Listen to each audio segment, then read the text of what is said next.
कर्नाटक सरकारच्या बेळगावमधील हिवाळी अधिवेशनाच्या पार्श्वभूमीवर मराठी भाषिकांचा महामेळावा आयोजित केला जातो आणि ह्या महामेळाव्याच्या पार्श्वभूमीवर कोल्हापुरातून भगवी रॅली जाणार आहे। मात्र या भगवी रॅली किंवा या महामेळाव्याला मराठी भाषिकांच्या बेळगाव सरकारनं बंदी घातलेली आहे। याच पार्श्वभूमीवर आपल्या बोलण्यासाठी शिवसैनिक आहेत विजय देवणे। आज तुम्ही कोल्हापुरातून भगवी रॅली घेऊन जाता, बंदी घालण्यात आलेली आहे, काय सांगाल? ते बंदी घातली, दडपशाही करणं हे त्यांचं काम आहे। बंदी घालून ते दडपशाही करतो।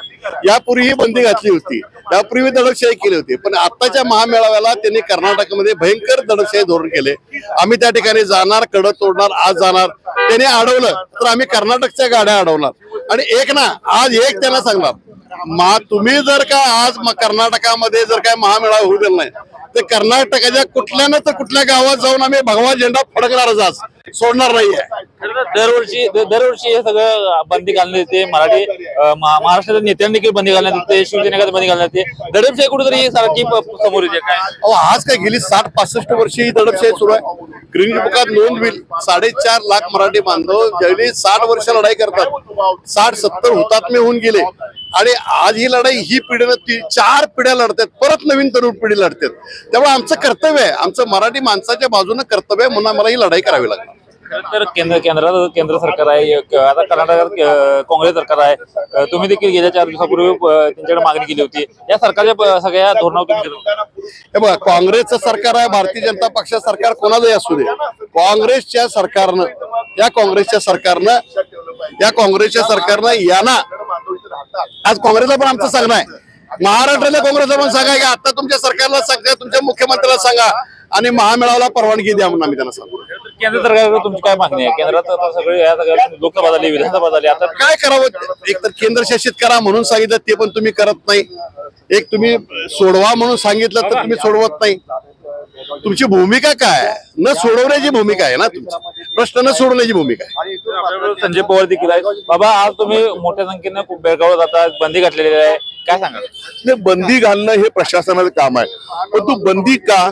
मराठी माणसाला कर्नाटक सरकार भीतय, शिवसेना उद्धव बाळासाहेब ठाकरेच्या शिवसैनिकांना कर्नाटक सरकार भीते, याचा अर्थ आहे ही लोकशाही आहे ना। लोकशाहीमध्ये कुणी कुठे जाऊन आपली भूमिका मांडू शकतं। बरं, कर्नाटक सरकारचं अधिवेशन कुठे होतंय? सीमा भागामध्ये होते। सीमा भाग कुणाचा आहे? मराठी माणसांचा आमच्या आहे तो। आणि तुम्ही केलेल्या अतिक्रमणामध्ये आमच्या भागामध्ये अतिक्रमण तुम्ही केलं, तिथं अधिवेशन घेतंय, त्या मराठी माणसाची भूमिका ऐकून घ्या नको सरकारने? केंद्र सरकारची फूस आहे का हे पण बघायला लागेल आपल्याला। बरं, महाराष्ट्रात 2 उपमुख्यमंत्री मराठा समाजाचे आहेत, त्यांची भूमिका त्यांनी स्पष्ट करणं गरजेचं आहे। नुसत्या आश्वासन देऊन उपयोग नाही। निवडणुकीत तुम्ही हिंदूंची मतं बघताय, मराठ्यांची मतं बघताय, त्या समाजाची मतं बघताय। आज मराठी माणूस तिथं अडचणीत आहे, त्यांच्या दडपशाही केली जाते, हुकुमशाही पद्धतीने त्यांना लोकशाहीचा मार होतोय, खून होतोय। मग ह्या सरकारने सुद्धा, राज्य सरकारने, केंद्र सरकार लक्ष द्यायला पाहिजे ना। आज आमची भूमिका मोठ्या साहेबांनी आणि उद्धव साहेबांची केलेली स्पष्ट आहे, तिथल्या मराठी बांधवाची आम्ही कायम ठामपणे मागे आहोत आणि भविष्यावर राहणार। तिथली दादागिरी, तिथली गुंडगिरी त्या सरकारने पुरस्कृत कुठे केली आहे, करू नये अशी माझी विनंती आहे। तिथल्या मराठी माणसांचा जर त्रास झाला तर तोच त्रास आम्ही आमचा कायदा हातात घेऊन इथल्या सुद्धा महाराष्ट्रातील त्यांच्या समाजा लोकांना आम्ही तिथल्या त्या कन्नडींना आम्ही त्रास दिल्याशिवाय राहणार नाही, अशी आमची भूमिका आहे। कर्नाटकात काँग्रेस सरकार आहे, आपण महाविकास आघाडीचे घटक आहेत, काय काँग्रेसकडे काय नाही? काँग्रेसची पण भूमिका स्पष्ट करणं गरजेचं आहे ना।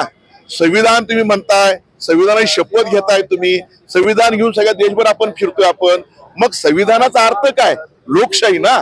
डॉक्टर बाबासाहेब आंबेडकरांनी जे लिखित केलेलं आहे, लोकशाही म्हणजे काय तर संविधान। संविधानात तिथं अपमान होत असेल तर काँग्रेस सरकारने, त्याच्या प्रमुखांनी तिथल्या सरकारला जाब विचार नको का? हे मराठी माणसाला भीतात, शिवसैनिक करण्यासाठी भीतय, याचा अर्थ तोच आहे आणि हे डर अच्छा आहे। तर आता कोकणी टोळनाका मोठा पोलीस बंदोबस्त तैनात करण्यात आलेला आहे। दरवर्षी दडपशाही तुम्हाला तिथे अडवणार आहे, तुमची भूमिका काय? आम्हाला ते अडवायचं काम करणार आम्ही। आज आमचा प्रयत्न आम्ही करणारच आहोत आम्ही, तर तिथपर्यंत आम्ही जाणार, कुठल्याही जाणार आम्ही। मराठी बांधवाला एक आधार देण्याचं काम शिवसेना कायम करतेला आहे आणि आधार देणं आमचं कर्तव्य आहे। पुढे अडवलं तर पुढची भूमिका नाही, आमची भूमिका तिथे गेला आम्ही स्पष्ट करू ना, आम्ही जायचा प्रयत्न नक्की करणार। आपण बघितलं की मोठ्या प्रमाणात शिवसैनिक आहेत, आता आपण सगळी बघितलं की गाडी आहे, चलो बेळगावचा नारा दिलेला आहे, महाराजांचा फोटो देखील लावलेला आहे आणि कोल्हापुरातून शेकडो हजारो शिवसेना बाळासाहेब उद्धव ठाकरे पक्षाचे कार्यकर्ते बेळगाव रवाना होतात। आणि जर बेळगाव सरकारनं, कर्नाटक सरकारनं जर दडपशाही केली आणि अडवलं तर मात्र महाराष्ट्रात कर्नाटकच्या गाड्या फिरू देणार नाही, असा इशारा यावेळी देण्यात आलेला आहे। श्रीकांत पाटील, नवराष्ट्र, कोल्हापूर।